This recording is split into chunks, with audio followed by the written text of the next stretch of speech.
Yo les bladers, c'est Ryuk. Aujourd'hui on se retrouve pour unboxer cette Screw Trident 8 Bump Wedge. Il s'agit d'une toupie du God Layer System, donc sortie sous la saison 2. Son code produit c'est le B103, donc à l'heure où je tourne cette vidéo on en est au B170, donc ça reste une toupie qui est assez ancienne maintenant.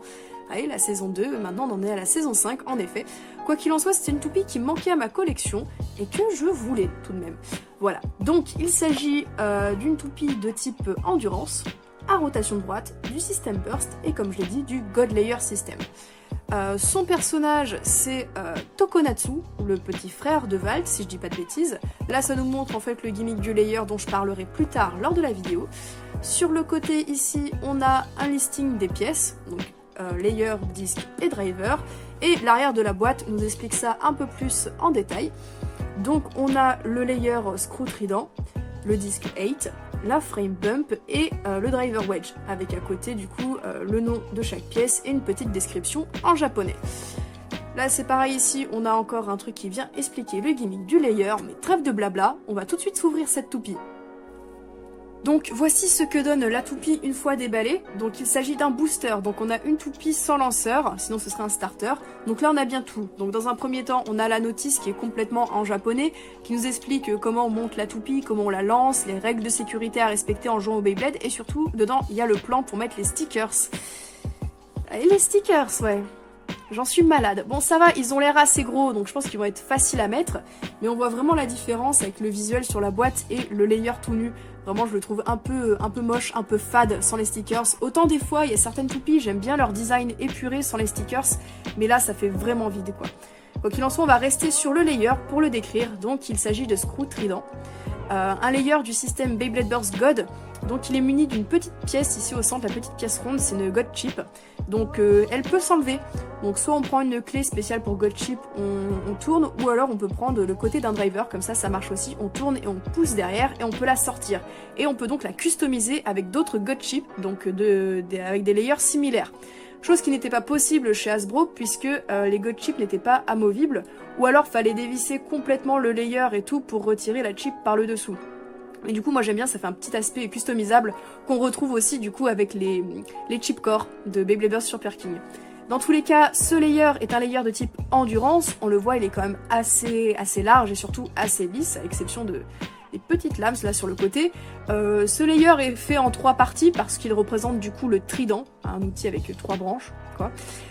Mais son gimmick principal, ça va être le caoutchouc qui est ici, donc toute la partie que vous pouvez voir qui est rouge-orangé, c'est du caoutchouc. Donc normalement, si on vient appuyer sur les lames, c'est censé bouger, alors c'est très dur, donc ça se voit très peu, mais en gros, c'est un système d'amortisseur, ça marche pas des masses, mais ça a le mérite d'être là, et je trouve ça assez original. On a retrouvé après par la suite ce gimmick sur la base Poison, de Poison Hydra, sous la saison Beyblade Burst GT. Sinon, au niveau du dessous, on a ça, donc on a bien sûr les dents, qui ont l'air pas oufissime, il y en a 4 de chaque côté, donc on verra ce que ça donne au visage. Ensuite, on a le disque 8, qui était sorti à la base sur Drain Fafnir. Ça va être un disque avec le poids majoritairement réparti vers l'extérieur, donc ça va assurer une bonne stabilité à la toupie. En revanche, ça va augmenter l'inertie du bas de la toupie, donc augmenter le taux de burst. Ensuite, on a la frame bump, un gros classique pour ceux qui jouent à fond la stratégie. Un peu vu et revu, hein, puisqu'il n'est pas sorti que sur cette toupie-là, mais aussi sur Bahamut. C'est une frame qui va être quand même assez large, assez régulière, mais plutôt crantée, et qui va venir encore une fois accentuer cet effet de poids vers l'extérieur pour accentuer la stabilité. C'est pour ça qu'on l'utilise majoritairement en spin steel. Mode de jeu très surcoté d'ailleurs. On va à présent passer au driver qui est wedge, donc un driver de type endurance, muni d'une pointe à l'extrémité, très fine et en métal. Donc elle est taillée vraiment en pointe, donc la toupie va être relativement statique au centre du stadium. Le souci c'est qu'il est assez fin, et si votre toupie est pas très stable, et ben elle va avoir tendance à osciller, genre trembler quoi. Donc c'est un driver qui va être difficile à associer avec, ça va pas s'associer avec tous les combos, mais je sais qu'il y a des gens qui l'utilisaient en stratégie, notamment au Japon. J'avais vu ça une fois dans une compétition japonaise, donc toutes les pièces ne sont pas mauvaises, c'est juste une histoire d'association avec des combos. Enfin bref, du coup je pense que je vais la monter. Petit focus. Oula, ouais, au niveau du taux de burst, c'est vraiment pas ouf, ça saute très vite. Bah après c'est une toupie d'endurance, donc c'est logique, mais Il me semble que ce combo stock a tendance à exploser facilement, donc comme j'ai dit, par le problème d'inertie en bas et les clics qui sont pas suffisants. Mais je sais qu'il y a des toupies qui explosent très facilement en combo stock, mais pas du tout dès qu'on le change de combo. Donc ça peut être un truc à exploiter aussi. Quoi qu'il en soit, je vais mettre les stickers et on se retrouve après. Bon les bladers, j'ai à présent terminé de mettre les stickers. Il y en avait pas mal, 20 à peu près, mais ça va, ils étaient assez gros, donc plutôt facile à appliquer. Et franchement, ça rend super bien. Après, pour ceux qui se poseraient la question pourquoi d'habitude je ne mets pas les stickers, eh bien cette toupie est le parfait exemple pour illustrer la raison. C'est-à-dire que là, comme on peut le voir, il y a beaucoup de stickers qui sont vers l'extérieur, donc sur les points de contact majeurs avec l'adversaire. Et au fil des combats et des contacts, eh bien les rebords des stickers auront tendance à se décoller un peu. Et moi j'aime pas voir mes toupies s'abîmer. Encore là ça va, sur cette toupie, les reliefs sont à peu près lisses, donc ça aura tendance à se décoller moins facilement.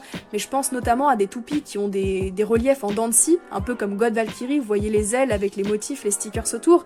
Eh bien ceux-là ont tendance vraiment à se décoller et parfois à se déchirer assez vite. Donc moi je trouve ça assez dommage.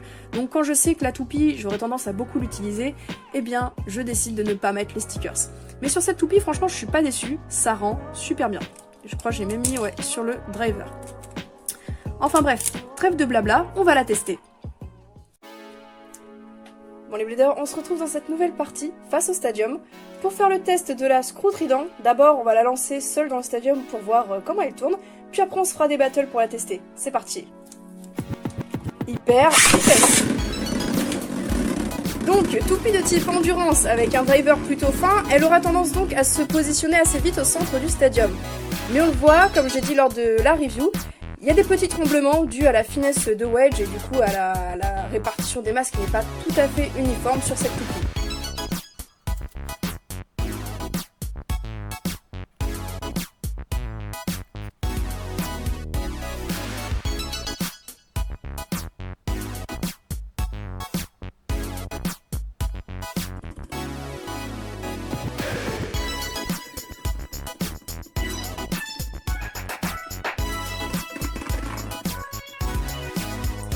Et on va à présent passer à la battle de test. Donc Screw Trident va affronter une autre God Layer, un petit combo que j'ai fait avec une des toupies de Stardust, puisque c'est lui qui m'accompagne pour cette battle.